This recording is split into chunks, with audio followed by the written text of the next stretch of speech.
Private travels bus అగ్ని ప్రమాదానికి luggage cabin లో తరలిస్తున్న వందల మొబైల్ ఫోన్లు పేలుడే కారణమని ఫోరెన్సిక్ బృందాలు ప్రాథమికంగా గుర్తించాయి. ప్రమాదంలో లగేజీ క్యాబిన్ కు మంటలు అంటుకున్న తర్వాత అందులో 400కు పైగా మొబైల్ ఫోన్లతో కూడిన పార్సిల్ ఉండడంతో అధిక వేడికి ఆ ఫోన్ల బ్యాటరీలని ఒక్కసారిగా పేలాయి. ఆ మంటలు లగేజీ క్యాబిన్ పైభాగంలోని ప్రయాణికుల కంపార్ట్మెంట్ కు వ్యాపించాయి.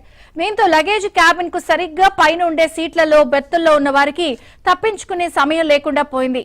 ఈ కారణం వల్లే బస్సు మొదటి భాగంలోని సీట్లు బెర్తుల్లో ఉన్నవారే ఎక్కువగా ప్రాణాలు కోల్పోయారని ఘటనా స్థలాన్ని దగ్ధమైన బస్సును పరిశీలించిన ఫోరెన్సిక్ బృందాలు గుర్తించాయి.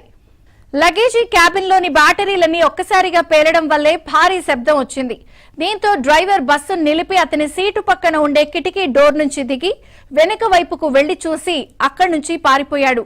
అప్పటికే బస్సు దట్టమైన పొగ మంటల్లో చిక్కుకుపోయింది. బస్సు లోపల చిక్కుకున్న ప్రయాణికులు తప్పించుకునేందుకు యత్నించినా కుడివైపు ఉన్న అత్యవసర ద్వారం తెరుచుకోకపోవడంతో వారి ప్రయత్నాలు ఫలించలేదు. ఇక ప్రయాణికుల వాహనాల్లో వారి వ్యక్తిగత లగేజీ తప్ప ఇతర సరుకులేవీ రవాణా చేయకూడదు.